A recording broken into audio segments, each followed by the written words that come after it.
بسم الله الرحمن الرحيم. حدثنا محمد بن بشار حدثنا يحيى بن سعيد القطان حدثنا عبد الله بن عمر قال أخبرني سعيد بن أبي سعيد عن أبيه عن أبي هريرة أن رسول الله صلى الله عليه وسلم دخل المسجد فدخل رجل فصلى ثم جاء فسلم على النبي صلى الله عليه وسلم فرد عليه السلام فقال ارجع فصلي فإنك لم تصلي فرجع الرجل فصلى كما كان صلى ثم جاء إلى النبي صلى الله عليه وسلم فسلم عليه فرد عليه فقال له ارجع فصلي فإنك لم تصلي حتى فعل ذلك 3 مرات فقال له الرجل والذي بعثك بالحق ما أحسن غير هذا فعلمني فقال إذا قمت إلى الصلاة فكبر ثم اقرأ بما تيسر معك من القرآن ثم اركع حتى تطمئن راكعا ثم ارفع حتى تعتدل قائما ثم اسجد حتى تطمئن ساجدا ثم ارفع حتى تطمئن جالسا وافعل ذلك في صلواتك كلها. قال أبو عيسى هذا حديث حسن صحيح. وروى ابن نمير هذا الحديث عن عبيد الله بن عمر عن سعيد المقبري عن أبي هريرة ولم يذكر فيه عن أبيه عن أبي هريرة. ورواية يحيى بن سعيد عن عبيد الله بن عمر أصح. وسعيد المقبري وقد سمع من أبي هريرة وروي عن أبيه عن أبي هريرة. وأبو سعيد المقبري اسمه كيسان وسعيد المقبري يكنى أبا سعيد. بسم اللہ الرحمن. حدیث نمبر 287. حضرت سیدنا ابو ہریرہ رضی اللہ تعالیٰ عنہ سے روایت ہے نبی پاک علیہ السلام مسجد میں تشریف لے گئے تو ایک شخص آیا, اس نے نماز پڑھی اور پھر بارگاہ رسالت میں حاضر ہو کر سلام عرض کیا. آپ نے سلام کا جواب دیا اور فرمایا تم واپس جاؤ اور نماز پڑھو کیونکہ تم نماز نہیں پڑھے. بس وہ آدمی پلٹا واپس گیا, پھر نماز پڑھا جیسا کہ نماز پڑھا تھا. پھر وہ حضور کی خدمت میں حاضر ہوا, بس وہ آپ کو سلام کیا تو آپ اس کو جواب دیے. پھر آپ نے اس سے فرمایا تم واپس جاؤ بس تم نماز پڑھو کیونکہ تم نماز نہیں پڑھے. یہاں تک کہ آپ نے اس طرح 3 مرتبہ کیا. 3 مرتبہ آیا وہ آدمی نماز پڑھ گیا اور آپ کو سلام کیا, آپ جواب دے کے فرمائیں کہ جاؤ نماز پڑھو. فقال له تو اس شخص نے آپ سے کہا قسم ہے اس ذات کی جس نے آپ کو حق کے ساتھ بھیجا ہے, ما احسن غیر هذا میں اچھی طرح ادا نہیں کر سکتا غیر هذا سوائے اس, یعنی میں ایسا ہی پڑھ سکتا ہوں, یعنی میں اس سے اچھی نماز نہیں پڑھ سکتا, یہ بتانا چاہ رہا ہے. نماز کا یہ طریقہ میرے کو معلوم ہے. فعلمنی بس آپ مجھے سکھائیے بتائیے. تو آپ نے فرمایا اذا قمت, آپ نے فرمایا کہ اذا قمت الی الصلاۃ جب تم ٹھہر جاؤ نماز کے لیے, نماز کا ارادہ کرو تو تم فکبر تو اللہ اکبر کہو, ثم اقرأ پھر تم پڑھو جو کچھ تمہارے ساتھ ہے قرآن جو میسر ہے جو یاد ہے پڑھ لو. ثم ارکع پھر تم رکوع کرو یہاں تک کہ تم اچھی طرح مطمئن ہو جاؤ رکوع کی حالت میں. پھر تم رکوع سے سر اٹھاؤ یہاں تک کہ تم اچھی طرح کھڑے رہو اعتدال کے ساتھ. ثم اسجد پھر تم سجدے میں جاؤ سجدہ کرو یہاں تک کہ تم اچھی طرح مطمئن ہو جاؤ ساجداً سجدے کی حالت میں, یعنی سجدے میں اچھی طرح سکون سے سجدہ ادا کرو. ثم ارفع پھر تم سجدے سے سر اٹھاؤ حتی تطمئن جالسا یہاں تک کہ تم مطمئن اچھی طرح بیٹھ جاؤ. وفعل ذلك تم ایسا ہی کرو اپنے تمام نمازوں میں. یعنی اس حدیث شریف میں حضور علیہ السلام وہ جو صحابی آئے جو اعرابی آئے جلدی نماز پڑھے تعدیل ارکان صحیح ادا نہیں کیے تو حضور فرمایا کہ نماز کو دہراؤ. 3 مرتبہ ایسا ہی کیا, تیسری مرتبہ پوچھے تو حضور فرمایا بتائے طریقہ. تو اگر وہ پہلی مرتبہ ہی پوچھتے اگر تو اور 2 مرتبہ پڑھنے کی ضرورت نہیں رہتی تھی, پوچھے نہیں تو حضور نے بتایا. تو اس سے بات معلوم ہو رہی کہ اگر کوئی چیز معلوم نہیں ہے تو پوچھنا چاہیے, اور جب تک پوچھا نہ جائے نہ بتایا جائے. بغیر پوچھے کہ اگر بتا دیں گے حضور کی بھی حکمت تھی, اگر چاہتے تو آپ پہلی مرتبہ ہی بتا سکتے تھے کہ تم یہی غلطی کی ہے نماز میں, کیوں فوراً نہیں بتائے؟ کیونکہ جب تک وہ ان کو احساس نہ ہو اپنی غلطی کا اور جب تک وہ سننے کی طرف متوجہ نہ ہو, اگر پہلے ہی بیان کر دیں گے تو مسئلہ ذہن نشین نہیں ہوگا. لہذا آپ پہلے ان کو متوجہ کی کہ تاکہ ان کے اندر یہ تفکر غور و فکر کا یہ جذبہ ان کے اندر پیدا ہو کہ آخر کیا بات ہے کہ میں 3 دن نماز پڑھتا ہوں لیکن حضور فرما رہے ہیں کہ نماز تم دہراؤ, کیا غلطی ہو رہی. تو نہ بولے کہ میں اس سے زیادہ اچھی نہیں پڑھ سکتا لہذا آپ مجھے سکھائیے. تو حضور جب بتایا طریقہ کہ اچھی طرح تعدیل ارکان کے ساتھ تم نماز ادا کرو. خلاصہ کلام یہ تھا کہ تعدیل ارکان ہر رکن کو اچھی طرح پورے اطمینان اور خشوع اور خضوع کے ساتھ ادا کرنا چاہیے ورنہ نماز ناقص رہ جائے گی. امام ترمذی رحمۃ اللہ علیہ فرماتے ہیں کہ یہ حدیث حسن ہے صحیح ہے اور اس حدیث سے یہ بات بھی معلوم ہو رہی ہے کہ اگر کسی کو علم نہ ہو تو معلومات حاصل کرنے میں جھجکنا نہیں چاہیے، نہیں شرمانا چاہیے، بلکہ آخرت کو ہم پیش نظر رکھنا چاہیے۔ اگر یہاں شرمائیں گے تو آخرت میں بڑا نقصان اٹھائیں گے۔ ایسی اگر بغیر علم کے لا علمی کی حالت میں اگر نماز پڑھ لیں گے تو نماز نہ قبول ہے نہ مکمل ہے۔ تو اس لیے اس کا علم حاصل کرنا چاہیے، جو علماء ہیں ان کے پاس جائیں، زان و ادب طے کریں اور ان سے معلومات حاصل کریں۔ اس میں کوئی عیب کی بات نہیں ہے اور شرمانے کی بات نہیں ہے۔ بخاری شریف کی حدیث ہے، اس میں بیان کیا گیا کہ علم حاصل نہیں کر سکتا وہ شخص جس کے دل میں تکبر ہو، اور وہ شخص جو شرمانے والا۔ سبحان اللہ، سبحان اللہ اکبر۔ یعنی اگر تکبر ہوگا تو یہ سوچے گا کہ میں اگر فلاں سے پوچھوں گا یا فلاں کے پاس جاؤں گا، اس سے علم حاصل کروں گا تو میں یعنی اس میں وہ اپنی یعنی بڑائی کے خلاف بات سمجھے گا وہ، یعنی جانے میں وہ اپنی کثر شان سمجھے گا۔ علم کے معاملے میں ایسا نہیں سمجھنا چاہیے۔ اور جو حیا محسوس کرتا ہے کہ اگر میں پوچھوں گا تو لوگ کیا سمجھیں گے، ایسا اسلام میں نہیں ہے۔ چاہے وہ کتنی بھی بڑی عمر کا ہو، اگر معلومات نہ ہو تو علم والوں سے سوال کریں، معلومات حاصل کریں۔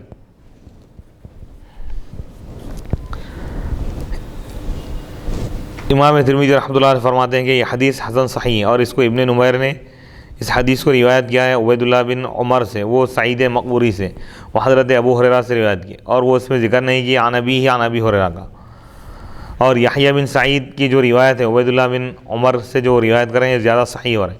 سعید مقبوری حضرت ابو ہریرہ رضی اللہ تعالیٰ عنہ سے یہ سن چکے ہیں، سماع ثابت ہے ان کا۔ اور وروی عن ابی ہریرہ، وہ ابو سعید مقبوری، ان کا نام کیسان ہے، سعید مقبوری ان کی کنیت ابو سعید ہے۔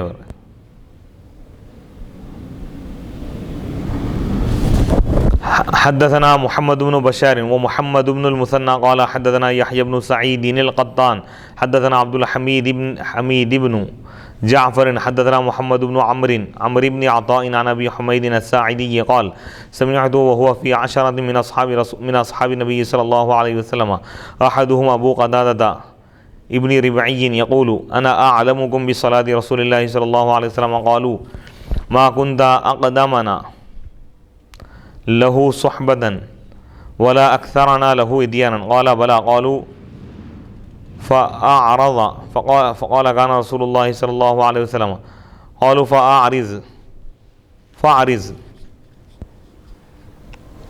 فقال كان رسول الله صلى الله عليه وسلم إذا قام إلى الصلاة اعتدل قائما ورفع يديه حتى يحاذي بهما منكبيه فإذا أراد أن يركع رفع يديه حتى يحاذي بهما منكبيه ثم قال الله أكبر وركع ثم اعتدل فلم يصوب رأسه ولم يقنع ووضع يديه على ركبتيه ثم قال سمع الله لمن حمده ورفع يديه واعتدل حتى يرجع كل عظم في موضعه معتدلا ثم هوى إلى الأرض ساجدا ثم قال الله أكبر ثم جافى عضديه عن إبطيه وفتح أصابع رجليه ثم ثنى رجله اليسرى وقعد عليها ثم اعتدل حتى يرجع كل عظم في موضع معتدلا ثم هوى ساجدا ثم قال الله أكبر ثم ثنى رجله وقعد واعتدل حتى يرجع كل عظم في موضعه ثم نهض ثم صنع في الركعة الثانية مثل ذلك حتى إذا قام من سجدتين كبر ورفع يديه حتى يحاذي بهما منكبيه كما صنع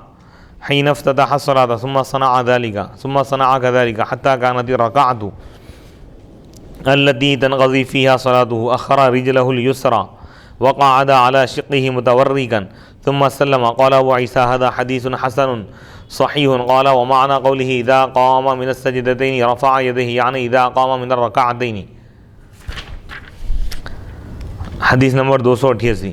محمد بن عمرو کہتے ہیں میں نے سنا کہ ابو حمید ساعدی 10 صحابہ کرام جن میں ابو قتادہ بن ربعی بھی تھے میں بیٹھ کر کہا میں تم سب سے زیادہ حضور صلی اللہ علیہ وسلم کی نماز کو جاننے والا ہوں۔ انہوں نے کہا کس طرح؟ نہ تو تم ہم سے پہلے حضرت صلی اللہ علیہ وسلم کی پاکیزہ صحبت سے مشرف ہوئے اور نہ ہی ہم سے زیادہ بارگاہ رسالت میں حاضری دیتے رہے۔ ابو حمید ساعدی نے کہا کیوں نہیں؟ انہوں نے کہا اچھا بیان کیجیے۔ ابو حمید ساعدی نے کہا جب نبی اکرم صلی اللہ علیہ وسلم نماز کا ارادہ فرماتے تو بالکل سیدھے کھڑے ہو جاتے اور پھر ہاتھوں کو کندھوں کے برابر اٹھاتے یعنی تکبیر تحریمہ کے لیے، اور جب رکوع کا ارادہ فرماتے تو ہاتھوں کو کندھوں تک اٹھا دیں، رفع یدین کرتے ہیں، پھر اللہ اکبر کہتے ہوئے رکوع میں چلے جاتے، پھر جب بیٹھ جاتے پیٹھ سیدھی رکھتے اور سر کو نہ تو بالکل جھکاتے اور نہ بلند رکھتے، یعنی معتدل، ہاں برابر رکھتے، اور نہ بالکل جھکاتے اور نہ بلند رکھتے، ہاتھوں کو گھٹنوں کے برابر رکھتے اور ہاتھوں کو گھٹنوں پر رکھتے، پھر سمیع اللہ لمن حمیدہ کہتے ہوئے ہاتھوں کو اٹھاتے اور سیدھے کھڑے ہو جاتے، یہاں تک کہ جسم کی ہر ہڈی اپنی جگہ پہنچ جاتی، یعنی رکوع سے اٹھنے کے بعد مطمئن ایسا سیدھے ٹھہر جاتے کہ ہر چیز اپنی جگہ برابر ہو جاتی، اس کے بعد پھر سجدے میں جاتے۔ تعدیل ارکان بتا رہے ہیں، رکوع سے صحیح اٹھے بھی نہیں، سجدے میں چلے آ رہا ہے، ایسا نہیں کرنا چاہیے۔ پھر سمیع اللہ لمن حمیدہ کہتے ہوئے ہاتھوں کو اٹھاتے اور سیدھے کھڑے ہو جاتے، یہاں تک کہ جسم کی ہر ہڈی اپنی جگہ پہنچ جاتی، پھر سجدہ کرتے ہوئے زمین کی طرف جھکتے اور اللہ اکبر کہتے ہوئے ہاتھوں کو بغلوں سے دور رکھتے اور پاؤں کی انگلیوں کو کشادہ رکھتے، پھر بایاں پیر ٹیڑھا کر کے اس پر بیٹھ جاتے، بائیں پیر پر بیٹھ جاتے اور اس طرح اعتدال سے بیٹھتے کہ ہر جگہ یعنی ہر ہڈی اپنی جگہ لوٹ جاتی، یعنی سجدے سے جب اٹھتے آپ پھر پیر بچھا کر جب بیٹھ جاتے تو اس طرح بیٹھتے مطمئن اور سکون کے ساتھ کہ ہر ہڈی اپنی جگہ لوٹ جاتی، پھر سجدے کے لیے جھکتے، دوسرے سجدے کے لیے، یعنی جلسے میں بھی اطمینان سے بیٹھتے ہوئے، یعنی پہلے سجدے سے مکمل اٹھے بھی نہیں، پھر دوسرے سجدے میں چلے آئے، اٹھ کے بیٹھ رہے بھی نہیں، بعض لوگ جلدی جلدی میں چلے جاتے، کیوں پیچھے ابھی گئے بھی نہیں، بیٹھے بھی نہیں سیدھا، پھر سجدے میں چلے آ رہے، ایسا نہیں کرنا چاہیے، اس طرح اعتدال سے بیٹھتے کہ ہر ہڈی اپنی جگہ لوٹ جاتی، پھر سجدے کے لیے جھکتے اللہ اکبر کہتے ہوئے، پھر بایاں پاؤں موڑ کر اس پر بیٹھتے اور اس اعتدال کے ساتھ بیٹھتے کہ ہر جوڑ اپنی جگہ قائم ہو جاتا، پھر اٹھ کر کھڑے ہوتے اور دوسری رکعت میں وہی عمل کرتے جو پہلی رکعت میں کیا، یہاں تک کہ جب دونوں سجدوں سے اٹھتے تکبیر فرماتے، ہاتھوں کو کاندھوں تک اٹھاتے، یعنی دو سجدوں سے جب اٹھتے، جب قیام کی طرف آ رہے ہیں تو دونوں ہاتھوں کو بھی آپ اٹھاتے ہو رہے ہیں، رفع یدین کا ذکر کر رہے ہیں جیسے کہ شروع نماز میں اٹھائے تھے، یہی عمل دہراتے رہتے یہاں تک کہ آخر رکعت کو پہنچ جاتے، تو بایاں پاؤں پیچھے ہٹا لیتے اور سرین کے بل بیٹھ جاتے، پھر سلام پھیرتے۔ امام ترمذی رحمۃ اللہ علیہ فرماتے ہیں کہ یہ حدیث حسن صحیح ہے، اور دونوں سجدوں سے اٹھتے وقت ہاتھ اٹھانے کا مطلب یہ ہے کہ جب دونوں رکعتوں کے بعد اٹھ کر کھڑے ہوتے، یعنی امام ترمذی رحمۃ اللہ علیہ فرما رہے ہیں کہ دو سجدوں سے مراد یہ ہے کہ جب دو رکعتیں مکمل کر کے جب تیسری رکعت میں جب جانا ہوتا تو آپ پھر دونوں ہاتھ کانوں تک اٹھا کے پھر باندھ لیتے، جیسا تکبیر تحریمہ کے وقت کیے تھے۔ یہ ان لوگوں کے پاس ہے جو یہ کہتے ہیں کہ بھئی رفع یدین کرنا ہے، ہمارے پاس صرف احناف کے پاس صرف تکبیر افتتاح یعنی نماز شروع کرتے وقت افتتاحی صلاۃ کے وقت تکبیر تحریمہ جب کہہ رہے ہیں اس وقت دونوں ہاتھ اٹھانا ہے، باقی کے وہ بھی کانوں کی لوب ٹچ ہونا ہے، اس کے بعد کسی بھی رکن کے ادا کرتے وقت ہاتھ اٹھانا نہیں ہے۔ تو اب یہ اللہ اکبر کہتے ہوئے رکوع میں چلے جائیں گے، اللہ اکبر کہتے ہوئے سجدے میں چلے جائیں گے۔ اب یہ امام اعظم ابو حنیفہ رحمۃ اللہ علیہ کی تائید میں جو احادیث آئے ہیں آپ کی تائید کے، تو دیگر ابن ماجہ اور ابو داؤد وغیرہ میں اور مسلم شریف میں جو ہے وہ حدیثیں آئی ہیں، مختلف کتب حدیث میں کرنا چاہیے، ہر رکعت میں رفع یدین نہیں کرنا چاہیے، یہ جو احادیث ہیں وہ دیگر احادیث کی کتابوں میں وہ دلائل بھی موجود ہیں، زجاجۃ المصابیح بڑی وغیرہ یہ دیگر کتابوں میں انشاءاللہ زجاجۃ المصابیح میں انشاءاللہ مل جائیں گے یہ حدیث۔ حضرت دکن کے عظیم محدث، ہندوستان کی سرزمین کے عظیم محدث حضرت سیدنا عبداللہ شاہ صاحب قبلہ رحمۃ اللہ علیہ، جنہوں نے مختلف کتب احادیث سے حنفی فقہ کے مطابق جو احادیث ہیں ان تمام احادیث کو ایک جگہ جمع فرمایا، ان کا یہ عظیم کارنامہ ہے۔ اللہ تعالیٰ ان کے قبر کو اپنے خاص کرم سے اللہ تعالیٰ معمور فرمائے اور ان کے فیضان سے پورے ہندوستان والوں کو فیض یاب فرمائے اور ان کے درجات کو بے حد بلند فرمائے، محدثین کے درجات کو اللہ تعالیٰ بلند فرمائے۔ امام ترمذی، امام بخاری اور دیگر جو پوری دنیا میں روئے زمین پر حدیث کا کام کیا، تفسیر کا کام کیا، اللہ تعالیٰ ان کے مراتب، منازل اور درجات کو بلند فرمائے اور ہم کو بھی ان کے نقش قدم پر چلتے ہوئے حدیث اور قرآن کی خدمت کرنے کی اور فقہ کی خدمت کرنے کی توفیق عطا فرمائے۔ تو امام ترمذی رحمۃ اللہ علیہ کا طریقہ یہ کہ جہاں پہ کچھ اگر اشتباہ کا اندیشہ ہے تو آپ ان الفاظ کو ذکر کرتے ہیں حدیث کا، پھر آپ تشریح کر دیں۔ اشتباہ کے معنی اشتباہ یعنی سننے والا کچھ اور مفہوم سمجھے لیکن جبکہ مطلب کچھ اور ہے، وہاں پہ معنی کچھ اور ہے، تو یہ امام ترمذی رحمۃ اللہ علیہ کا طریقہ ہے۔ تو حدیث کے ساتھ فقہ کا اسلوب بھی آپ بیان کرتے ہیں، اس کے معنی کو سمجھنے کے لیے آپ یعنی عوام میں یہ جذبہ پیدا کرتے ہیں کہ بھائی خالی حدیث پڑھنا نہیں ہے بلکہ اس کے ساتھ حدیث کو سمجھنے کی کوشش کریں۔ حدیث خوانی اور ہے، حدیث دانی اور ہے، حدیث پڑھنا اور ہے، حدیث کو جاننا اور ہے، سمجھنا اور ہے، روایت اور ہے، درایت اور ہے۔ حدیث نمبر 290 حدثنا محمد بن بشار والحسن بن علی الحلوانی وغیر واحد قالوا حدثنا ابو عاصم حدثنا عبد الحمید بن جعفر حدثنا محمد بن عمرو بن عطاء قال سمعت ابا حمید الساعدی فی عشرة من اصحاب النبی صلی اللہ علیہ وسلم فیہم ابو قتادہ ابن ربعی فذکر نحو حدیث یحیی بن سعید بمعناه وزاد فیہ ابو عاصم عبد الحمید ابن جعفر هذا الحرف قالوا صدقت هكذا صلی النبی صلی اللہ علیہ وسلم۔ محمد بن عمرو بن عطا کہتے ہیں میں نے 10 صحابہ اکرام جن میں ابو قتادہ بن ربعی بھی تھے کی موجودگی میں ابو حمید ساعدی سے سنا۔ اس کے بعد یحییٰ بن سعید کی روایت کے ہم معنی مذکور ہیں، البتہ اس میں ابو عاصم نے بواسطہ عبد الحمید بن جعفر یہ الفاظ زائد نقل کیے۔ پھر ان سب نے کہا تم نے سچ کہا، حضور صلی اللہ علیہ وسلم نے یوں ہی نماز ادا فرمائی۔ باب ما جاء فی القراءۃ فی الصبح، فجر کی نماز میں قرات کا بیان ہے، یعنی فجر کی نماز میں کون سی سورہ پڑھنا چاہیے، مسنون قرات کیا ہے، کتنی آیتیں پڑھنا چاہیے، اس کو بیان کیا گیا ہے۔ باب نمبر 223 حدیث نمبر 290 حدثنا حناد حدثنا وکیع عن مسعر وسفیان عن زیاد بن علاقة عن عمه قطبة بن مالك قال سمعت رسول الله صلی اللہ علیہ وسلم يقرأ في الفجر والنخل باسقات في الركعة الأولى قال وفي الباب عن عمرو بن حريث وجابر بن سمرة وعبد الله بن السائب وأبي برزة وأم سلمة قال أبو عيسى حديث قطبة بن مالك حديث حسن صحيح وروي عن النبي صلى الله عليه وسلم أنه قرأ في الصبح بالواقعة وروي عنه أنه كان يقرأ في الفجر من 60 آية إلى 100 وروي عنه أنه قرأ إذا الشمس كورت وروي عن عمر أنه كتب إلى أبي موسى أن اقرأ في الصبح بطوال المفصل قال أبو عيسى وعلى هذا العمل عند أهل العلم وبه يقول سفيان الثوري وابن المبارك والشافعي۔ حضرت قطبہ بن مالک رضی اللہ تعالیٰ عنہ سے روایت ہے، وہ فرماتے ہیں کہ نبی اکرم وہ فرماتے ہیں میں اللہ کے رسول علیہ الصلوۃ والسلام کو فجر کی نماز میں یہ پڑھتے ہوئے سنا، والنخل باسقات اللہ، یہ سورہ قاف کی آیتیں ہیں، پھر رکعت الاولیٰ، رکعت اولیٰ میں یعنی پہلی رکعت۔ امام ترمذی رحمۃ اللہ علیہ فرماتے ہیں کہ اس باب میں حضرت عمرو بن حریث اور جابر بن سمرہ، حضرت عبداللہ بن صائب، حضرت ابو برزہ، حضرت ام سلمہ رضی اللہ تعالیٰ عنہم سے روایت مذکور ہے۔ امام ترمذی رحمۃ اللہ علیہ فرماتے ہیں کہ قطبہ بن مالک کی حدیث حسن صحیح حدیث ہے، اور نبی اکرم علیہ الصلوۃ والسلام سے یہ بھی مروی ہے کہ آپ فجر کی نماز میں آپ نے تلاوت فرمائی سورہ واقعہ کی، اور آپ سے یہ بھی مروی ہے کہ آپ فجر میں تلاوت فرمایا کرتے تھے 60 سے 100 کے قریب، یعنی 60 آیتوں سے لے کر 70 تک، یعنی کم از کم 60 آیتیں تو آپ تلاوت فرماتے، زیادہ سے زیادہ 100۔ اور آپ سے یہ بھی مروی ہے کہ آپ سورہ تکویر بھی تلاوت فرمائیں، اذا الشمس کورت۔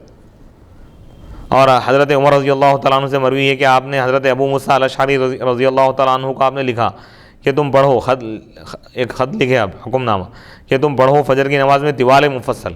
امام ترمذی رحمۃ اللہ علیہ فرماتے ہیں کہ اسی حدیث پر عمل ہے اہل علم کے پاس، اور یہی قول ہے سفیان ثوری، عبداللہ بن مبارک اور امام شافعی رحمۃ اللہ علیہ کہ طوال مفصل کیا ہے، یعنی مسنون جو قراتیں ہیں پورے قرآن میں سے کہیں بھی پڑھ سکتے، جائز ہے، جیسا کہ اللہ کا ارشاد ہے فقرؤوا ما تیسر من القرآن، تم پڑھو جو کچھ تمہارے لیے میسر ہو، جو تمہارے لیے آسان ہو، من القرآن، قرآن میں سے۔ اس لیے فقہا فرماتے ہیں کہ مطلق کوئی بھی آیت پڑھنا فرض ہے، اور سورہ فاتحہ کا پڑھنا واجب ہے، اس کے ساتھ کوئی اور سورہ پڑھنا یہ بھی واجب ہے، کوئی سورہ یا کوئی آیت ہے، کہیں سے بھی پڑھ سکتے۔ لیکن ایک مسنون جو ترتیب بتائی گئی احادیث شریفہ میں وہ یہ ہے کہ عشاء اور فجر کے لیے طوال مفصل ہیں، اور ظہر اور عصر کے لیے اوساط مفصل ہیں، اور مغرب کی نماز کے لیے قصار مفصل ہیں، اور بعض علماء یہ کہتے ہیں کہ عصر کی نماز میں بھی قصار مفصل پڑھیں۔ یہ طوال مفصل ہے کیا؟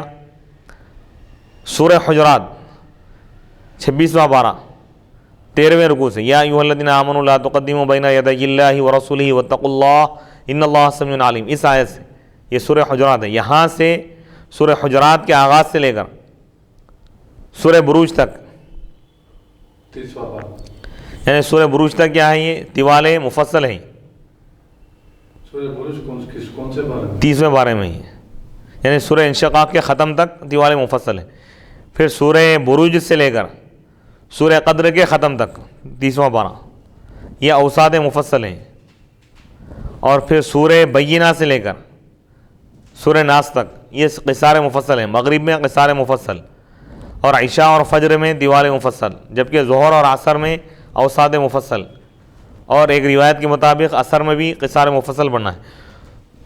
تو اس حدیث سے یہ بات معلوم ہو رہی ہے کہ فجر کی نماز میں طویل قرات ہونی چاہیے، طویل سے مراد 60 سے 100 کے درمیان آیتیں ہونا، اس سے زیادہ نہیں۔ بسم اللہ الرحمن الرحیم، باب ما جاء فی القراءۃ فی الظہر والعصر، ظہر اور عصر کی قراءت کا بیان ہے۔ باب نمبر 224، حدیث نمبر 291، حدثنا احمد بن منیع حدثنا یزید بن ہارون حدثنا حماد بن سلمۃ عن سماک بن حرب عن جابر بن سمرۃ ان رسول اللہ صلی اللہ علیہ وسلم كان يقرأ في الظهر والعصر والسماء ذات البروج والسماء والطارق وشبههما، قال وفي الباب عن حباب وابي سعيد وابي قتادة وزيد بن ثابت والبراء، قال ابو عيسى حديث جابر بن سمرة حديث حسن صحيح، وقد روي عن النبي صلى الله عليه وسلم أنه قرأ في الظهر قدر تنزيل السجدة، وروي عنه أنه كان يقرأ في الركعة الأولى من الظهر قدر 30 آية، وفي الركعة الثانية قدر 15 آية، وروي عن عمر أنه كتب إلى أبي موسى أن اقرأ في الظهر بأوساط المفصل، ورأى بعض أهل العلم أن قراءة صلاة العصر كنحو القراءة في صلاة المغرب يقرأ بقصار المفصل، وروي عن إبراهيم النخعي أنه قال تعدل صلاة العصر بصلاة المغرب في القراءة، وقال إبراهيم تضاعف صلاة الظهر على صلاة العصر في القراءة 4 مرار۔ حدیث نمبر 291، حضرت جابر بن سمرہ رضی اللہ تعالیٰ عنہ سے روایت ہے کہ رسول اکرم صلی اللہ علیہ وسلم ظہر اور عصر میں آپ پڑھا کرتے تھے سورہ بروج والسماء ذات البروج اور والسماء والطارق اور ان جیسے سورے، اور اس قسم کی دوسرے صورتیں پڑھا کرتے تھے۔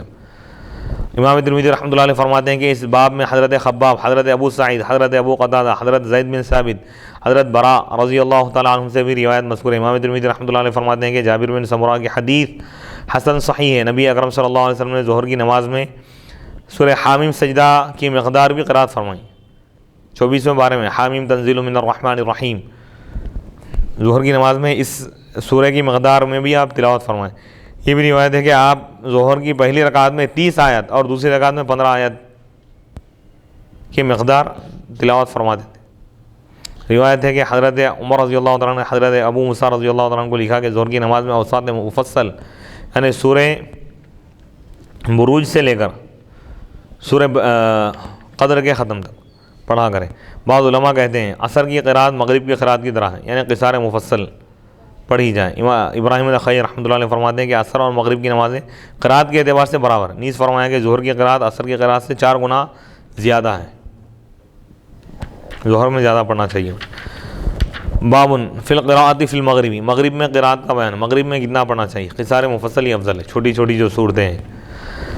باب نمبر 225، حدیث نمبر 292، حدثنا حناد حدثنا عبدۃ عن محمد بن اسحاق عن الزہری عن عبید اللہ بن عبد اللہ عن ابن عباس عن امہ ام الفضل قالت خرج الینا رسول اللہ صلی اللہ علیہ وسلم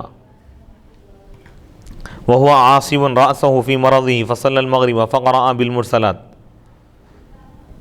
فما صلاها بعد حتى لقي الله عز وجل، وفي الباب عن جبير بن مطعم وابن عمر وابي ايوب وزيد بن ثابت قال حديث ام الفضل حديث حسن صحيح، وروي عن النبي صلى الله عليه وسلم انه قرأ في المغرب بالاعراف في الركعتين كلتيهما، وروي عن النبي صلى الله عليه وسلم انه قرأ في المغرب بالطور، وروي عن عمر انه كتب الى موسى ان اقرأ في المغرب بقصار المفصل وروي عن ابي بكر انه قرأ في المغرب بقصار المفصل قال وعلى هذا العمل عند اهل العلم وبه يقول ابن المبارك واحمد واسحاق وقال الشافعي وذكر عن مالك انه يكره ان يقرأ في صلاة المغرب بالسور الطوال نحو الطور والمرسلات. قال الشافعي لا اكره ذلك بل استحب ان يقرأ بهذه السور في صلاة المغرب.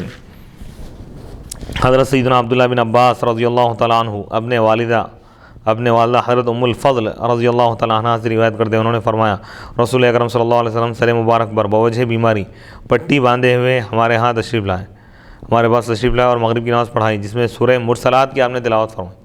یہ طویل سورہ ہے، والمرسلات عرفا 29ویں پارے کا۔ اس کے بعد آپ نے تا دم وصال فرمانے تک کوئی نماز آپ نے نہیں پڑھائی۔ اس باب میں حضرت جبیر بن مطعم، حضرت عبداللہ بن عمر، حضرت ابو ایوب، حضرت زید بن ثابت رضی اللہ تعالیٰ عنہ سے بھی روایت مذکور ہے۔ امام ترمذی رحمۃ اللہ علیہ فرماتے ہیں یہ حدیث حسن صحیح ہے۔ یہ بھی روایت ہے کہ نبی اکرم صلی اللہ علیہ وسلم نے مغرب کی دونوں رکعتوں میں سورہ اعراف پڑھی، سورہ طور بھی مروی ہے۔ حضرت عمر رضی اللہ تعالیٰ عنہ نے حضرت ابو موسیٰ رضی اللہ تعالیٰ عنہ کو لکھا کہ مغرب کی نماز میں قصار مفصل پڑھا کریں۔ حضرت ابو بکر رضی اللہ تعالیٰ عنہ کے بارے میں کہ آپ مغرب کی نماز میں قصار مفصل کی قرات دی۔ امام ترمذی رحمۃ اللہ علیہ فرماتے ہیں کہ اہل علم کا اسی پر عمل ہے۔ حضرت عبداللہ بن مبارک اور اسحاق بھی اسی کے قائل ہیں۔ امام شافعی رحمۃ اللہ علیہ فرماتے ہیں امام مالک سے جو منقول ہے کہ مغرب کی نماز میں لمبی صورت جیسے سورہ طور، سورہ مرسلات وغیرہ پڑھنی مکروہ ہے، تو میں اسے مکروہ نہیں سمجھتا، بلکہ میرے نزدیک مغرب کی نماز میں ان کا پڑھنا مستحب ہے۔ اچھا، بعض روایتوں میں جو طویل سوروں کا ذکر ہے اس میں یہ ذکر نہیں کیا گیا کہ آپ مکمل پورا سورہ تلاوت فرمائیں، ہو سکتا ہے کہ ابتدائی چند آیتیں تلاوت فرمائیں۔ باب ما جاء فی القراءۃ فی صلاۃ العشاء، نماز عشاء کی قراءت کا بیان ہے۔ عشاء کی نماز میں کتنا پڑھنا چاہیے؟ طوال مفصل یعنی سورہ حجرات سے لے کر سورہ بروج، ان صورتوں میں سے کوئی بھی سورہ پڑھ سکتے ہیں، یعنی طویل نماز بھی پڑھی جا سکتی ہے، طویل قراءت۔ باب نمبر 226، حدیث نمبر 293۔ حدثنا عبدۃ بن عبد اللہ الخزاعی حدثنا زید بن الحبابی حدثنا ابن واقد عن عبد الله بن بريدة عن أبيه قال كان رسول الله صلى الله عليه وسلم يقرأ في العشاء الآخرة بالشمس وضحاها ونحوها من السور وفي الباب عن البراء بن عازب قال أبو عيسى حديث بريدة حديث حسن وقد روي عن النبي صلى الله عليه وسلم أنه قرأ في العشاء الآخرة بالسورة والتين والزيتون وروي عن عثمان بن عفان أنه كان يقرأ في العشاء بسور من أوساط المفصل نحو سورة المنافقين وأشباهها وروي عن أصحاب النبي صلى الله عليه وسلم والتابعين أنهم قرأوا بأكثر من هذا وأقل فكان الأمر عندهم واسع في هذا وأحسن شيء في ذلك ما روي عن النبي صلى الله عليه وسلم أنه قرأ بالشمس وضحاها والتين والزيتون۔ حضرت عبداللہ بن بریدہ رضی اللہ تعالیٰ عنہ سے روایت ہے، وہ اپنے والد سے روایت کرتے ہیں، انہوں نے کہا اللہ کے رسول علیہ الصلوۃ والسلام عشاء کی نماز میں، عشاء اخیرہ یعنی مغرب کو بھی عشاء کہتے تھے، مغرب اور عشاء کو عشاءین تقریباً کہا جاتا تھا، تو عشاء اخیرہ سے مراد عشاء کی نماز میں آپ پڑھا کرتے تھے سورہ شمس والشمس وضحاہا اور اس جیسے سورہ۔ اور اس باب میں حضرت براء بن عازب رضی اللہ تعالیٰ عنہ سے روایت ہے، انہوں نے کہا امام ترمذی رحمۃ اللہ علیہ نے فرمایا، اس باب میں حضرت براء بن عازب سے روایت ہے، امام ترمذی رحمۃ اللہ علیہ فرماتے ہیں کہ حضرت بریدہ رضی اللہ تعالیٰ عنہ کی حدیث حسن صحیح ہے، اور جبکہ نبی پاک علیہ الصلوۃ والسلام سے یہ بھی مروی ہے کہ آپ نے عشاء اخیرہ میں یعنی عشاء کی نماز میں آپ نے تلاوت فرمائی سورہ تین کی، وہ تین والزیتون، یعنی مطلب یہ ہے کہ بھائی پورے قرآن میں سے کہیں سے بھی پڑھ سکتے ہیں، یہ افضل ہے، یہ جو ترتیب بتائی گئی ہے طوال مفصل وغیرہ کی۔ اور حضرت عثمان بن عفان رضی اللہ تعالیٰ عنہ سے مروی ہے کہ آپ عشاء کی نماز میں پڑھا کرتے تھے اوساط مفصل کے سورتوں میں سے، یعنی سورہ بروج سے لے کر سورہ قدر کے ختم تک اوساط مفصل، جیسا کہ سورہ منافقین ہے، یعنی وہ اشباہیہ اور جیسے سورہ۔ اور روایت میں نبی اکرم علیہ الصلوۃ والسلام سے مروی ہے تابعین سے، نبی اکرم علیہ الصلوۃ والسلام کے صحابہ کرام اور تابعین عظام سے مروی ہے کہ انہوں نے انہم قرأوا کہ وہ پڑھیں اس سے زیادہ یا اس سے کم، تو ان کے پاس معاملہ اس بارے میں وسیع ہے، کشادہ ہے، یعنی زیادہ بھی پڑھ سکتے ہیں کم بھی پڑھ سکتے ہیں، وقت اور حالات کے لحاظ سے کم زیادہ پڑھ سکتے ہیں۔ انہم قرأ کہ آپ علیہ السلام اور وفی ذالک، اور بہترین چیز تو وہ ہے بہترین حدیث اس میں وہ ہے جو مروی ہے آپ علیہ السلام کہ آپ پڑھے سورہ شمس اور سورہ 3 بھی پڑھے آپ. حدیث نمبر 254. حدثنا حناد حدثنا ابو معاویہ عن یحیی بن سعید الانصاری عن عدی بن ثابت عن البراء بن عازب ان النبي صلی اللہ علیہ وسلم قرأ في العشاء الآخرة بالتین والزیتون وهذا حدیث حسن صحیح. حضرت سیدنا براء بن عازب رضی اللہ تعالیٰ عنہ سے روایت ہے کہ نبی اکرم علیہ السلام عشاء اخیرہ یعنی عشاء کی نماز میں آپ تلاوت فرمائیں سورہ 3، اور یہ حدیث حسن صحیح ہے. یعنی وقت اور حالات کے لحاظ سے گنجائش ہے اتنا ہی پڑھنا، یعنی طویل نماز پڑھنا، طوال مفصل ہی پڑھنا یا قصار مفصل ہی پڑھنا یا اوساط، یہ ضروری نہیں ہے، فرض یا واجب نہیں ہے. مختصر بھی پڑھ سکتے ہیں یا اگر طویل بھی اگر پڑھیں گے تو نماز ہو جائیں گی. لیکن فرض نمازوں میں تمام مصلیوں کا خیال رکھتے ہوئے اور ہر ایک کی سہولت کو پیش نظر رکھتے ہوئے متوسط اور معتدل انداز کو اختیار کریں کہ اچھی طرح فرائض بھی ادا ہو، قرات بھی اچھی طرح ادا ہو، ہر رکن اچھی طرح ادا ہو. یہ بہترین طریقہ ہے. باب ما جاء في القراءة خلف الامام. حدثنا حناد حدثنا عبدة بن سليمان عن محمد بن اسحاق عن مكحول عن محمود بن الربيع عن عبادة بن الصامت قال صلى رسول الله صلى الله عليه وسلم الصبح فثقلت عليه القراءة فلما انصرف قال إني أراكم تقرؤون وراء إمامكم قال قلنا يا رسول الله إي والله قال لا تفعلوا إلا بأم القرآن فإنه لا صلاة لمن لم يقرأ بها. قال وفي الباب عن أبي هريرة وعائشة وأنس وأبي قتادة وعبد الله بن عمرو. قال أبو عيسى حديث عبادة حديث حسن. وروى هذا الحديث الزهري عن محمود بن الربيع عن عبادة بن الصامت عن النبي صلى الله عليه وسلم قال لا صلاة لمن لم يقرأ بفاتحة الكتاب. وهذا صح والعمل على هذا الحديث في القراءة خلف الإمام عند أكثر أهل العلم من أصحاب النبي صلى الله عليه وسلم والتابعين، وهو قول مالك بن أنس وابن المبارك والشافعي وأحمد وإسحاق يرون القراءة خلف الإمام. قراءت خلف الامام کا بیان ہے. ایک اہم ترین معاملہ ہے کہ امام کے پیچھے اگر کوئی نماز پڑھ رہا ہے، مقتدی ہے، تو آیا اس کے اوپر بھی قراءت واجب ہے یا امام کی قراءت ہی کافی ہے؟ تو احناف کے پاس جیسا کہ دیگر احادیث پر عمل کرتے ہیں، احناف یہ کہتے ہیں کہ بعض حدیثوں میں یہ ذکر آیا، حضور نے ارشاد فرمایا کہ جس کا امام ہے من کان لہ امام فقراءۃ الامام قراءۃ لہ، امام کی قراءت اس کی قراءت ہے. وَإِذَا قُرِئَ الْقُرْآنُ فَاسْتَمِعُوا لَهُ، اور جب قرآن پڑھا جائے تو تم اس کو غور سے سنو اور خاموش رہو. تو اس آیت اور اس حدیث پر عمل کرتے ہوئے احناف یہ کہتے ہیں کہ امام کے پیچھے اگر کوئی نماز پڑھ رہا ہے تو نہ سورہ فاتحہ پڑھے گا نہ کوئی اور سورہ پڑھے گا. البتہ شوافی کے پاس، شوافی یہ کہتے ہیں کہ بھائی سورہ فاتحہ پڑھے گا وہ امام کے پیچھے. اس لیے ان کے پاس امام جب سورہ فاتحہ سے جب فارغ ہو جائیں تو سورہ فاتحہ سے فارغ ہونے کے بعد کچھ دیر ٹھہر جائے گا ان کے پاس تاکہ مقتدی سورہ فاتحہ پڑھ لے. اس کے بعد پھر امام کوئی دوسرا سورہ یا کوئی دوسری آیتیں شروع کرے گا. تو احناف یہ کہتے ہیں کہ بھائی یہ طریقہ صحیح نہیں ہے. حدثنا بسم اللہ الرحمن الرحیم. حضرت عبادہ بن صامت رضی اللہ تعالیٰ عنہ سے روایت ہے، رسول اکرم صلی اللہ علیہ وسلم فجر کی نماز آپ نے امامت فرمائی، نماز پڑھائے اور آپ پر تلاوت گراں گزری یعنی بھاری پڑ گئی. اب تلاوت آپ کے لیے یعنی تلاوت میں کچھ آپ کے لیے رکاوٹ آ گئی. یعنی جب آپ نماز سے فارغ ہوئے تو آپ نے فرمایا مجھے ایسا معلوم ہوتا ہے کہ تم امام کے پیچھے پڑھتے ہو، یعنی صحابہ کرام بھی پیچھے پڑھ رہے تھے اور حضور بھی تلاوت فرما رہے ہیں، تو اس میں ایک قسم کا خلل پیدا ہو گیا. تو حضور فرمائیں گے کیا تم امام کے معلوم ہوتا ہے کہ تم امام کے پیچھے پڑھتے ہو؟ حضرت عبادہ کہتے ہیں ہم نے کہا عرض کیا ہاں یا رسول اللہ، اللہ کی قسم ہم پڑھتے ہیں. آپ نے فرمایا صرف سورہ فاتحہ پڑھا کرو، کیونکہ اس شخص کی نماز کامل نہیں، مکمل نہیں جس نے سورہ فاتحہ نہیں پڑھی. اس باب میں حضرت ابو ہریرہ، حضرت عائشہ، حضرت انس، حضرت ابو قتادہ، حضرت عبداللہ بن عمر رضی اللہ تعالیٰ عنہم سے بھی روایت مذکور ہے. امام ترمذی رحمۃ اللہ علیہ فرماتے ہیں کہ حضرت عبادہ کی حدیث حسن ہے، صحیح ہے.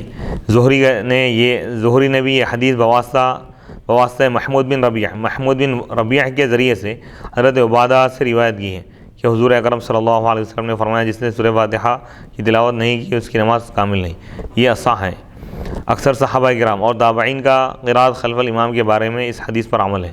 مالک بن انس، حضرت عبداللہ بن مبارک، حضرت امام شافعی، امام احمد بن حنبل اور اسحاق بھی اسی کے قائل ہیں کہ قرات خلف الامام جائز ہے۔ ان کے پاس کیا ہے، امام کے پیچھے جو مقتدی ٹھہرا ہوا ہے وہ بھی سورہ فاتحہ پڑھیں گا، اور پڑھ رہا ہے تو جائز بھی ہے، بعض کے پاس تو واجب بھی ہو۔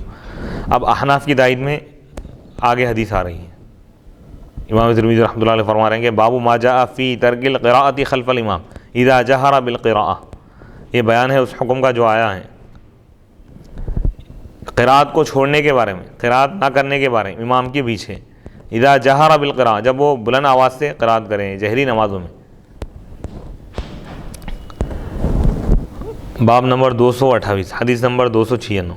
حدثنا الانصاری حدثنا معن حدثنا مالک عن ابن شہاب عن ابن اکیمۃ اللیثی عن ابی ہریرہ ان رسول اللہ صلی اللہ علیہ وسلم انصرف من صلاۃ جہر فیہا بالقراءۃ فقال هل قرأ معی احد منکم آنفا فقال رجل نعم یا رسول اللہ قال انی اقول ما لی انازع القرآن قال فانتهى الناس عن القراءة مع رسول اللہ صلی اللہ علیہ وسلم فيما يجهر فيه رسول اللہ صلی اللہ علیہ وسلم من الصلوات بالقراءة حين سمعوا ذلك من رسول اللہ صلی اللہ علیہ وسلم۔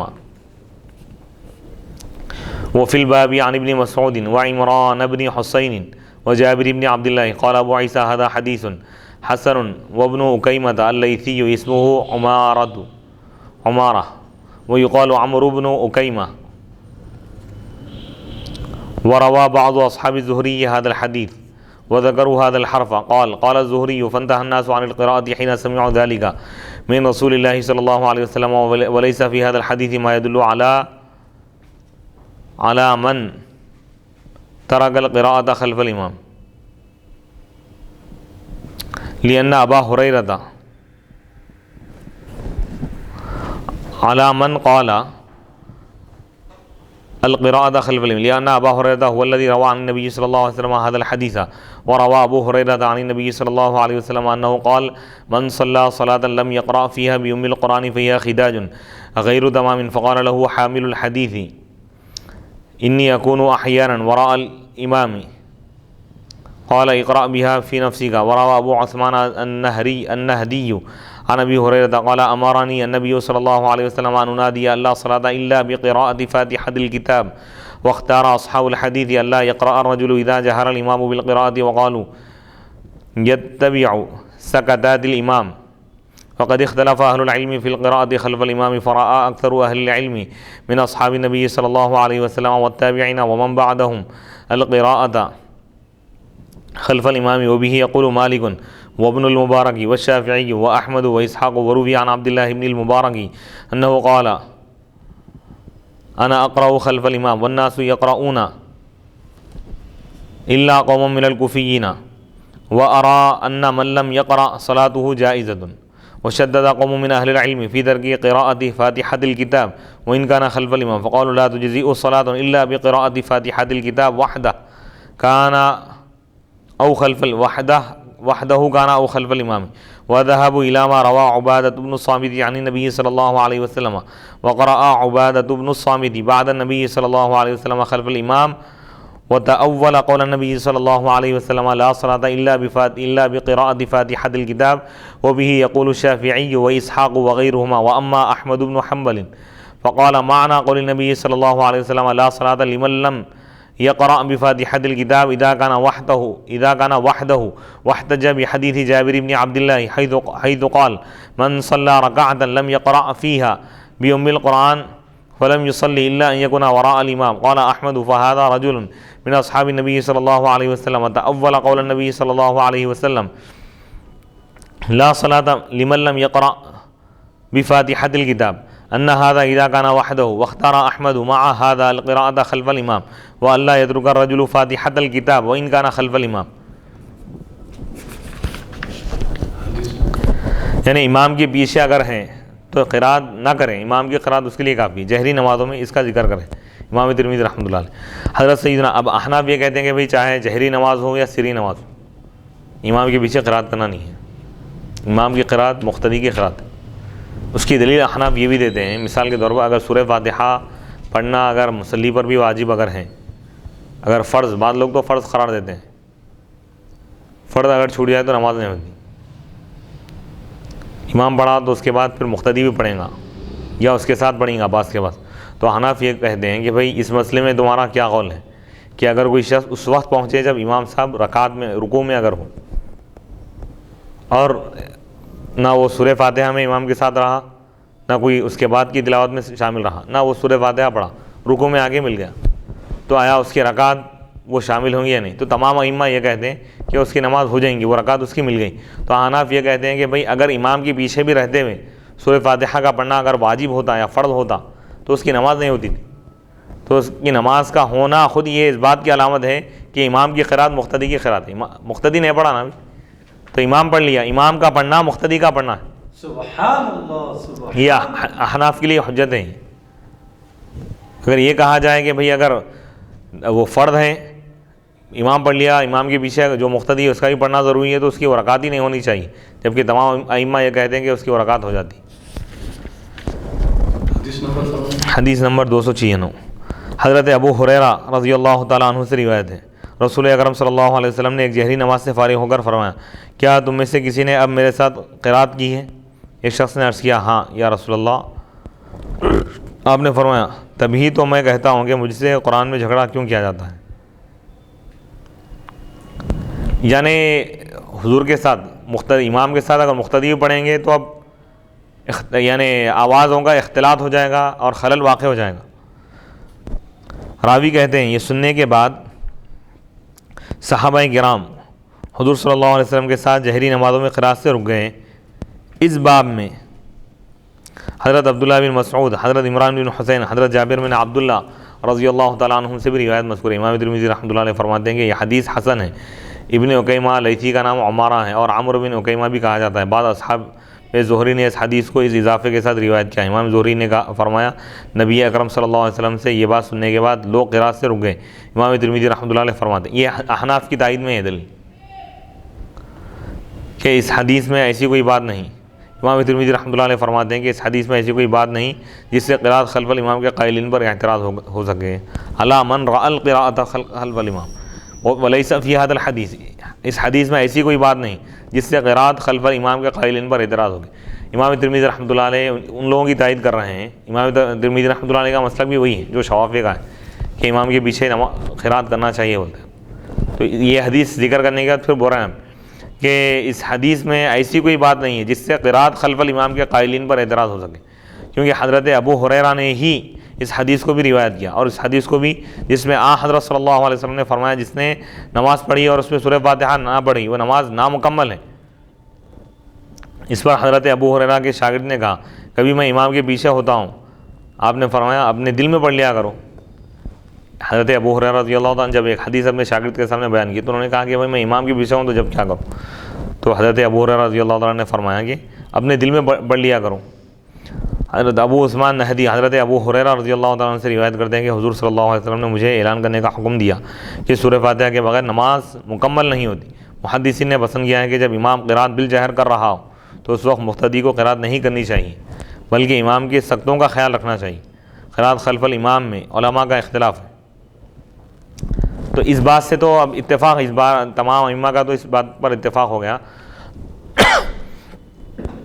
دیگر ائمہ احناف کی تائید میں اس مسئلے میں کہ جہری نمازوں میں جب امام قرات کرے تو مقتدی قرات نہیں کرے گا پیچھے والا کوئی بھی. ہاں البتہ سری نمازوں میں اختلاف رہ گیا جیسا کہ ظہر اور عصر کی نماز ہے. تو شافعی یہ کہتے ہیں کہ بھئی مقتدی پیچھے دل میں پڑھ لے سورہ فاتحہ. احناف کہتے ہیں کہ پیچھے بھی نہ پڑھے, دل میں بھی نہ پڑھے. احناف کی دلیل قرآن کی آیت ہے, وَإِذَا قُرِئَ الْقُرْآنُ, جب قرآن پڑھا جائے تو تم خاموش رہو. وَإِذَا قُرِئَ الْقُرْآنُ فَاسْتَمِعُوا لَهُ وَأَنصِتُوا, اور تم توجہ دو. انصتوا کے معنی خاموش رہو. تو جہاں بلند آواز سے قرآن پڑھا جائے جیسا کہ جہری نمازوں میں, تو وہاں پہ کیونکہ معلوم ہو رہا قرآن پڑھ رہے ہیں, قرآن کی تلاوت آواز سنائی دے رہی ہے, تو وہاں پہ خاموش رہنے کا حکم دیا گیا, پڑھ نہیں سکتے کچھ بھی, غور سے سننے کا حکم دیا گیا. اور جب سری نمازوں میں امام آہستہ پڑھتا ہے تو وہاں پہ کیونکہ سنائی تو نہیں دے رہا ہے لہذا توجہ دو اس کی طرف, وہاں پہ بھی پڑھنے کا حکم نہیں دیا گیا.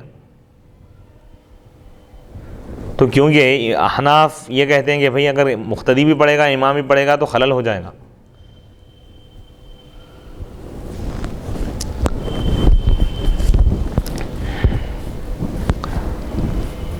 اکثر صحابہ کرام، تابعین اور بعد کے فقہا کے نزدیک یہ جائز ہے. امام مالک، حضرت عبداللہ بن مبارک، امام شافعی، امام احمد بن حنبل رحمۃ اللہ علیہ، امام اسحاق اسی کے قائل ہیں. ان کے پاس کیا ہے؟ قرات خلف الامام جائز ہے. عبداللہ بن مبارک کہتے ہیں میں امام کے پیچھے قرات کرتا تھا. وروی عن عبداللہ بن المبارک انہ قال میں امام کے پیچھے میں امام کے پیچھے قرات کرتا ہوں. عبداللہ بن مبارک رحمۃ اللہ علیہ. اور دوسرے لوگ بھی پڑھتے تھے، البتہ کوفہ کی ایک جماعت نہیں پڑھتی تھی. احناف کی طرف اشارہ. لیکن میرا خیال ہے کہ جو نہ پڑھے اس کی نماز جائز ہے. یعنی امام کے پیچھے رہ کے اگر نہ پڑھے. عبداللہ بن مبارک رحمۃ اللہ علیہ فرما رہے ہیں کہ ضروری نہیں ہے، اگر کوئی پڑھ رہا ٹھیک ہے پڑھ لیا، اگر نہیں پڑھ رہا کوئی امام کے پیچھے رہ کے تو بھی اس کی نماز جائز ہے. علماء کی ایک جماعت نے سورہ فاتحہ کے ترک کے بارے میں شدت سے کام لیا اور کہا کہ سورہ فاتحہ کے بغیر نماز ہوتی ہی نہیں، چاہے اکیلا ہو یا امام کے پیچھے. امام کے پیچھے رہو. تو تیسرا ایک فرقہ بتا رہے ہیں، جہری نماز ہو یا سری نماز ہو، امام تنہا پڑھے یا امام کے پیچھے بھی پڑھ رہا تو امام کے بعد پھر سورہ فاتحہ پڑھیں گا یا امام کے ساتھ پڑھ لیں گا. اور ایک جماعت ہے، یعنی شواف سے ہٹ کے ہیں. شوافے کے بعد بھی کیا ہے، اگر امام کے پیچھے پڑھ رہا ہے جہری نماز ہے تو سورہ فاتحہ نہیں پڑھیں گا. سری نماز ہے تو دل میں پڑھ لیا کریں گا. انہوں نے حضرت عبادہ بن صامت رضی اللہ تعالیٰ عنہ کی روایت سے استدلال کیا، اور عبادہ بن صامت نے حضور صلی اللہ علیہ وسلم کے وصال کے بعد امام کے پیچھے سورہ فاتحہ کی تلاوت فرمائی اور حضرت صلی اللہ علیہ وسلم کے اس قول پر عمل کیا کہ سورہ فاتحہ پڑھے بغیر نماز مکمل نہیں ہوتی. امام شافعی اور امام اسحاق وغیرہما کا یہی قول ہے. یہ لوگ بھی ایک امام شافعی کے بعد بھی یہی کہ تنہا نماز پڑھے یا امام کے پیچھے سورہ فاتحہ تو پڑھنا لازمی ہے. امام احمد بن نہیں، آہستہ پڑھ لیں گا. مقتدی جو ہے نا آہستہ پڑھیں گا، سری اور جہری دونوں نمازوں میں. امام شافعی کے نزدیک ہے، امام اعظم کے نزدیک پڑھنے کا نہیں، پڑھنا تو ہے ہی نہیں. امام کے پیچھے اگر ہے تو تنہا پڑھ رہا ہے تو پڑھنا ہے صرف. یہ ذہن میں. امام احمد بن حنبل، یہ مقتدیوں کے بارے میں امام تو پڑھیں گا، ایسا نہیں کہ امام بھی پڑھنا نہیں ہے.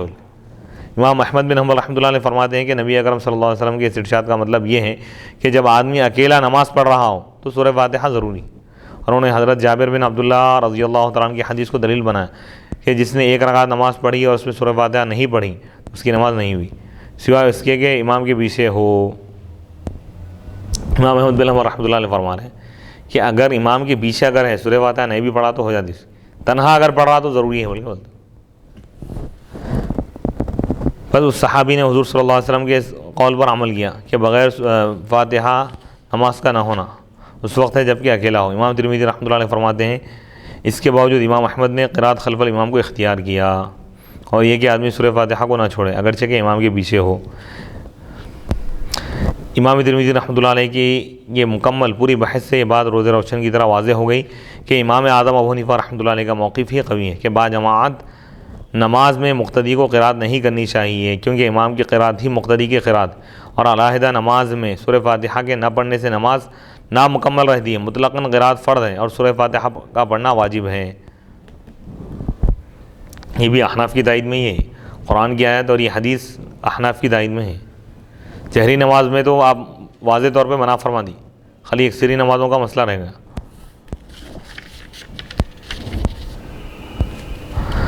حدیث نمبر 297 حدثنا اسحاق بن موسیٰ الانصاری وحدثنا معن حدثنا مالک عن ابی نعیم وهب بن کیسان انه سمع جابر بن عبد الله يقول من صلى ركعة ثم يقرأ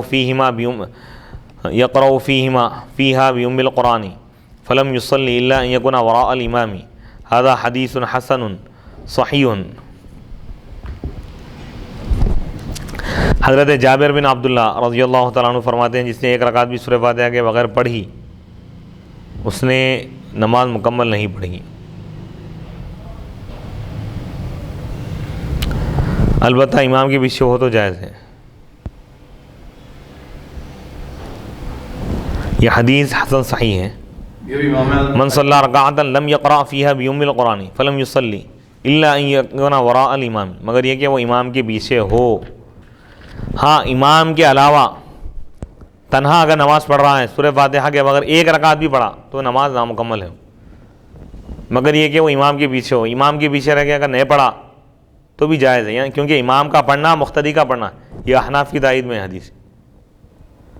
تو اب کوئی شخص یہ کہہ رہا ہے احناف کے خلاف کہ ان کا مسلک فقہ حنفی حدیث کے خلاف ہے، تو وہ خود اس کا یہ قول حدیث کے خلاف ہے، کیونکہ احناف جو بھی عمل کر رہے ہیں، جو ان کے فقہی مسائل ہیں، وہ احادیث شریفہ سے وہ مستنبط ہے، احادیث کے مطابق ہو۔ امام ترمذی رحمۃ اللہ علیہ ایک نہیں دو احادیث آپ نے بیان فرمائے کہ امام کے پیچھے رہ کر قرات کرنے کی ضرورت نہیں ہے، امام کی تلاوت مقتدی کی تلاوت ہے، امام کی قرات مقتدی کی قرات ہے۔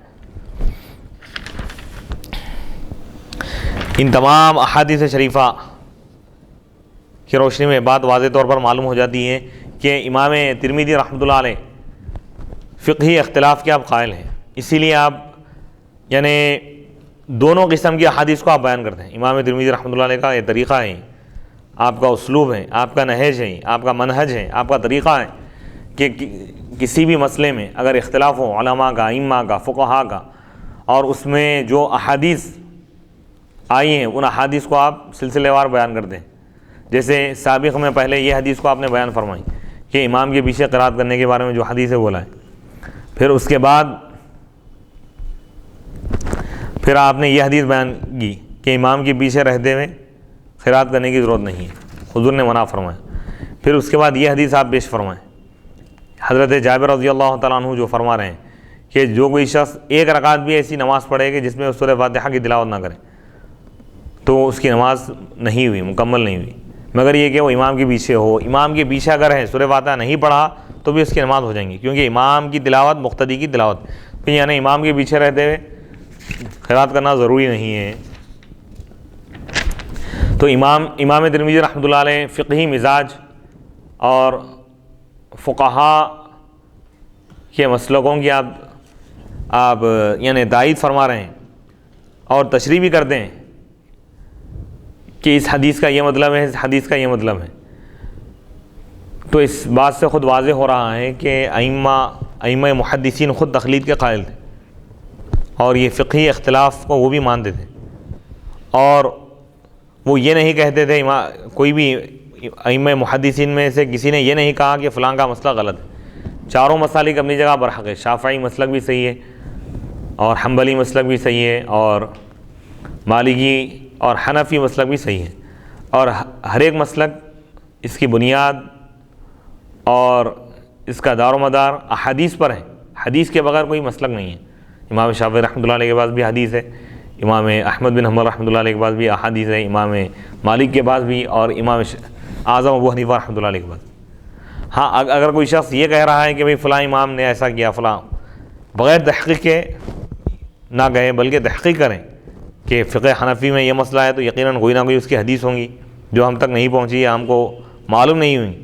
یہ مطلب نہیں ہے کہ بغیر حدیث کے انہوں نے یا حدیث کے خلاف انہوں نے کوئی مسئلہ بیان کیا، ایسا نہیں ہے۔ کسی بھی امام نے کوئی بھی مسئلہ قرآن و حدیث کے خلاف بیان نہیں کیا، بلکہ ان کے پاس کوئی دلیل تھی، اس دلیل کی بنیاد پر انہوں نے وہ مسئلہ بیان کیا۔ امام ترمذی رحمۃ اللہ علیہ جگہ جگہ فقہاء کا ذکر کرتے ہیں اور فقہی اختلاف کو بیان کرتے ہیں، اور حدیث کے بعد بھی فقہی اعتبار سے آپ تشریح کرتے ہیں، تو ان کا یہ انداز بتاتا ہے کہ امام ترمذی رحمۃ اللہ علیہ بھی یہ بتانا چاہتے ہیں کہ حدیث کو اگر سمجھنا ہے تو فقہ کا ہونا ضروری ہے، حدیث کی تشریح فقہ کے ذریعے ہو سکتی۔ فقہ نام ہے احادیث کی تشریح کا، فقہ نام ہے احادیث کے خلاصے کا، فقہ نام ہے حدیث دانی کا، یعنی حدیث کی باریکیوں کو سمجھنے کا نام، حدیث کے معانی اور مفاہیم کو سمجھنے کا نام، حدیث میں ناسخ اور منسوخ کو جاننے کا نام، یہ فقہ ہے۔ تو فقہاء کرام جس طرح احادیث کو سمجھ سکتے ہیں، غیر فقی اس باریکی کے ساتھ نہیں سمجھ سکتا، یعنی اسی لیے محدثین سے زیادہ بلند درجہ فقہاء کا ہے۔ فقہاء کے پاس حدیث بھی ہے اور حدیث کی باریکیوں کا بھی ان کو علم ہے، حدیث کے تمام پہلوؤں کا ان کو علم ہے، حدیث کے الفاظ کا بھی ان کو علم ہے، معنی کا بھی ان کو علم ہے، جبکہ محدثین صرف الفاظ پہ وہ توجہ دیتے ہیں، اسی لیے امام ترمذی رحمۃ اللہ علیہ جب بھی کوئی حدیث بیان کرتے ہیں تو اس کے بعد فقہا کے اقوال کو بیان کرتے ہیں. اگر ان کے پاس تقلید اگر صحیح نہ ہوتی تو امام ترمذی رحمۃ اللہ علیہ صرف حدیث بیان کر کے آگے بڑھ جاتے اور یہ کہتے کہ بھئی حدیث سے یہ بات ثابت ہے، ایسا عمل کر لو. لیکن کسی امام نے ایسا نہیں کیا. امام بخاری رحمۃ اللہ علیہ خود بھی تابعین کے اقوال کو پیش کرتے ہیں. کئی مقامات پر انہوں نے ائمہ تابعین کا بھی انہوں نے ذکر کیا اور ان کے اقوال کو پیش کیا. تو یہ محدثین یہ بتا رہے ہیں کہ فقہا کی رائے کو تم صرف رائے مت سمجھو، وہ بھی کسی نہ کسی حدیث کا خلاصہ یا نچوڑ ہے. کسی نہ کسی حدیث کے ساتھ ان کی رائے موافق ہوتی ہے، کسی نہ کسی حدیث کے موافق ہے، ان کی رائے نہیں ہے بلکہ کسی حدیث کا خلاصہ ہے، کسی نہ کسی حدیث کا نچوڑ ہے، کسی نہ کسی حدیث کی وہ تشریح ہے، کسی نہ کسی حدیث کی وہ تفسیر ہے. اسی لیے امام ترمذی رحمۃ اللہ علیہ تقریباً کئی مقامات پر آپ نے ائمہ اربعہ کا بھی ذکر کیا. آپ نے امام شافعی رحمۃ اللہ علیہ کا ذکر کرتے ہیں، امام مالک کا، امام احمد کا، امام اسحاق کا، امام اعظم کا، یعنی اہل کوفہ سے آپ اشارہ کرتے ہیں. اب بعض لوگ اس کو غلط معنی پر محمول کرتے ہیں. دیکھیے یہ ائمہ امام اعظم کا نام نہیں لے رہے ہیں، خالی امام شافعی، امام مالک، امام احمد. اور جب امام اعظم کے مسلک کی بات آتی ہے تو اہل کوفہ کہتے ہیں، امام اعظم کا نام کیوں نہیں لیے؟ تو اس میں یہ جواب بتایا گیا کہ یہ جو ائمہ امام مالک، امام شافعی، امام احمد بن حنبل، یہ لوگ تنہا اپنا ایک مسلک جاری کیے. لیکن امام اعظم تنہا نہیں تھے بلکہ ان کے ساتھ جید اور ممتاز اور بے مثال علماء ربانیین کی ایک جماعت تھی. یعنی باہمی مشاورت کے ذریعے آپ مسائل کا استنباط کریں. تنہا آپ یہ مسائل نہیں نکلے بلکہ آپ کے ساتھ ایک پورا گروپ تھا، ٹیم ورک کیا کرتے تھے. شخصی مسلک نہیں ہے آپ کا، پوری ایک ٹیم ہے. یعنی امام اعظم جو رائے قائم کی ہے خالی تنہا ان کی رائے نہیں ہے، ان کے پیچھے ہزاروں علماء ہیں جو ان کی رائے کے موافق. تو اس لیے آپ اہل کوفہ کہتے ہیں، پورے کوفہ والے، کیونکہ آپ کے جو شاگرد تھے زیادہ تر شاگرد وہیں کوفہ میں رہا کرتے تھے اور آپ جو مسائل کا استنباط فرمائیں اسی مقام، اسی لیے اہل کوفہ سے آپ ان کو بیان کیا جاتا ہے. تو یعنی یہ خود تعریف ہے، تعریف کا جملہ ہے. یعنی اس مسلک کے ماننے والے زیادہ لوگ ہیں اور اس کے مؤیدین، اسی لیے اہل کوفہ کہتے ہیں. تنہا ان کی شخصی رائے نہیں ہے، پورے کوفہ والے. امام اعظم ابو حنیفہ رحمۃ اللہ علیہ کی تائید میں کئی شاگرد ہیں، ہزاروں علماء آپ کی محفل میں آیا کرتے اور وہ مسائل کے استنباط کے وقت، مسائل نکالتے وقت وہاں موجود رہتے اور اپنی اپنی رائے پیش کرتے دلائل کے ساتھ. خالی رائے پیش کر دی ایسا نہیں. اس کے بعد امام اعظم ابو حنیفہ رحمۃ اللہ علیہ فیصلہ فرماتے اور وہ لکھ لیا جاتا. آپ کے شاگرد لکھ لیتے اور الحمدللہ اسی طریقے سے آج پوری امت تک آپ کا فیضان جاری و ساری ہے. اور تقریباً آپ نے 83,000 مسائل نکالے، جیسا کہ شیخ الاسلام عارف باللہ امام حافظ محمد انوار اللہ فاروقی بانی جامع علیہ الرحمہ نے اپنے تصانیف میں ذکر فرمایا. اللہ تعالیٰ سے دعا ہے کہ اللہ تعالیٰ مجھ کو اور آپ کو، عالم کے سارے مسلمانوں کو، تمام سامعین اور ناظرین سب کو اللہ سبحانہ و تعالیٰ قرآن اور حدیث اور فقہ کو سمجھنے اور اس پر عمل کرنے اور دوسروں تک پہنچانے کی توفیق عطا فرمائے.